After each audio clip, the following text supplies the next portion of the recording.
अण्णासाहेब आर्थिक विकास महामंडळाचे अध्यक्ष आज जालना जिल्हा दौऱ्यावर आलेले आहेत. आपण त्यांच्यासोबत संवाद साधूया. सर, काय सांगाल, आज जालना जिल्हा दौऱ्यावर आले? राज्याच्या प्रमुख मुख्यमंत्री देवेंद्र फडणवीस साहेब आणि मराठा समाजामध्ये जाणीवपूर्वक अंतर निर्माण करण्याचं काम महामंडळाचे एमडी करत आहेत. महामंडळाच्या विविध अटी शर्तीमध्ये त्यांनी वाढ केलेली आहे, ज्यामुळे नवीन उद्योजक होणार नाही. अचानकपणे जे प्रमाणपत्र जे 2024चे आहेत, जे 2025चे आहेत, ते त्यांनी एकतर्फे रद्द केले. महामंडळाचे एमडी म्हणून आणि मी चेअरमन म्हणून एमडींचं काम आहे की या सगळ्या विषयावरती चर्चा करावी, एक आढावा घ्यावा की जर 24चं आम्ही LY रद्द केले तर किती मराठा समाजाचं नुकसान होणार आहे, आणि मग त्यांनी निर्णय घेणं अपेक्षित आहे. परंतु जाणीवपूर्वक मराठा समाजामध्ये आणि राज्याचे प्रमुख आदरणीय मुख्यमंत्री देवेंद्र फडणवीस साहेब, उपमुख्यमंत्री एकनाथ शिंदे, उपमुख्यमंत्री सुनित्राताई पवार वहिनीसाहेब यांच्यामध्ये आणि मराठा समाजामध्ये अंतर करण्याचं काम या ठिकाणी जाणीवपूर्वक एमडी करत आहेत. आणि म्हणून आज सगळ्या लाभार्थ्यांची आणि प्रमुख संघटनेची बैठक आपण आज या ठिकाणी जालन्यामध्ये आयोजित केलेली आहे. सर, तुम्ही एमडी वर नाराजी व्यक्त करून राहिले, काय प्रकरण आहे, काय असं?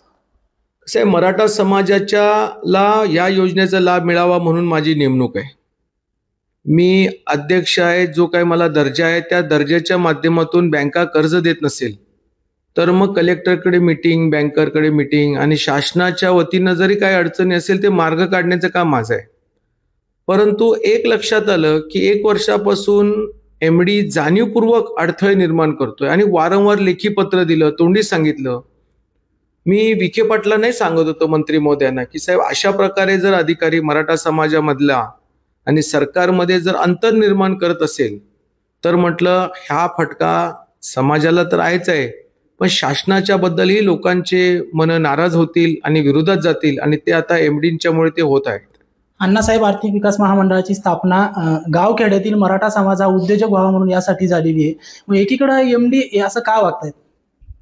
काय कल्पना नाहीये मला, पण मी जरा जास्त माहिती घेण्याचा प्रयत्न केला की वर्षानुवर्षी ज्या जिल्ह्यामध्ये त्यांनी काम केलेलं आहे, यदाकदाचित त्या जिल्ह्याचं नेतृत्वाचं ऐकून मराठा समाजाचं अंतर निर्माण करून घेण्याचं काम करतात, किंबहुना आंदोलनकर्त्यांची जे काही मागण्या हे आदरणीय देवेंद्र फडणवीस साहेब आणि एकनाथ शिंदेनी आजपर्यंत त्यांना मार्ग दिलेला आहे, त्यांना न्याय दिलेला आहे.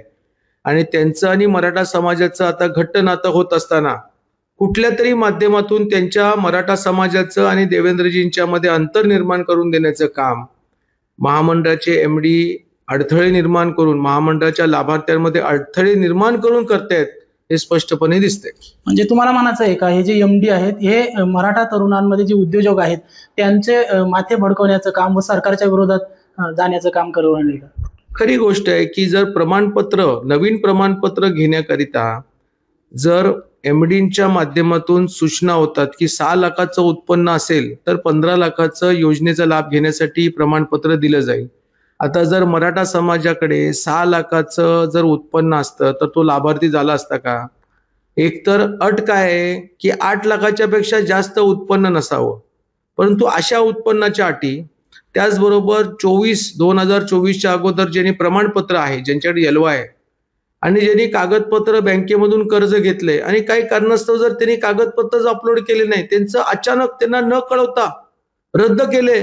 अहो, एक ग्रामीण भागातील लोक ऑनलाईन सेंटरला रोज जाऊन बसत नाही. जसं शेअर मार्केटचा दर असतो ना, तो रोज तुम्हाला दिसतो, त्याच्यासाठी शेअर मार्केटमध्ये धंदा करणारे लोकांना दिसतो. महामंडळाचा लाभार्थी रोज काय लॅपटॉप आणि कम्प्युटर घेऊन बसत नाही. त्याच्यामुळे केलेलं कृत्य हे मराठी विरोधात आहे आणि सरकारच्या विरोधामध्ये एमडी काम करतात हे स्पष्टपणे दिसते. हे एमडी एवढे मोठे कसे झाले की ते अध्यक्षाला ऐकत नाही? एकीकडे तुमच्या वडिलांनी या समाजासाठी बलिदान दिलं, आज ते बलिदान कुठं वाया जाताना वाटतंय का हे एमडी मुळे? आमच्या मराठा समाजामध्ये अशी महाभाग आहेत जे जाणीवपूर्वक एखादा मराठा चांगलं काम करत असेल तर त्याच्यामध्ये अडथळे निर्माण करतात. आमच्या समाजामध्ये महाभाग आहे. जर तुम्ही मराठ्यांचा इतिहास जर बघितला तर अंतर्गत मराठ्यांनीच शत्रुत्व दाखवलेले आहे. तसं हा एक नवीन मराठा आहे जो मराठ्यांनाच कसं थांबवता येईल याच्यासाठी तो प्रयत्न करतो. मोठा आरोप करताय सर तुम्ही. म्हणजे तुम्हाला म्हणायचं आहे का मराठ्यांना थांबवण्यासाठीच मराठी समोर येतात का? खरी गोष्ट आहे. मराठ्यांना थांबवण्यासाठी, अडथळे निर्माण करण्यासाठी मराठेच पुढे येतात. हे छत्रपती शिवाजी महाराजांच्या काळात आम्ही बघितलं, हे छत्रपती संभाजी महाराजांच्या काळात बघितलं आणि आजच्या युगामध्ये आम्हाला ह्या एमडीच्या माध्यमातून दिसतंय. हे मला फार वाईट वाटतं. या सर्व गोष्टीला तुम्ही काल एक घोषणा केली होती, एक इशाराच दिलेला आहे की जर असंच जर चालू राहिलं तर मी माझ्या अध्यक्षपदाचा राजीनामा देईन. काय वाटतं? खरं म्हणजे मला आदरणीय देवेंद्र फडणवीस साहेबांनी आणि कालांतराने एकनाथ शिंदे साहेबांनी जबाबदारी यासाठी दिली की मी ग्रामीण भागामध्ये जाऊन मराठा उद्योजक करण्यात यावे. सरकारची मराठा समाजाबद्दलची भूमिका ही किती सकारात्मक आहे ही जबाबदारी माझ्याकडे होती. आणि जर आज अडथळे निर्माण करून मराठा समाजाला वेठीस धरत असतील आणि वारंवार सांगितल्यानंतरही, लेखी पत्र दिल्यानंतरही एमडी अशा प्रकारे नालायक पद्धतीने काम करत असेल, मग आपण राजीनामा देऊन आंदोलनाच्या माध्यमातून मग बघू ना काय करायचं ते. आज शासनाचा एक अध्यक्ष आपला जर तोल सुटला तर चुकीचं दिसेल, पण जर मी शासनाच्या कुठल्याच पदावरती नसेल तर मग मला काय सगळं रानच मोकळं आहे ना, मग मी बघतो ना काय करायचं ते. या एमडी मागे कोणाची ताकद आहे, कोणाचा सपोर्ट आहे असं वाटतं तुम्हाला? एमडींचा आका आता लवकरच बाहेर पडेल.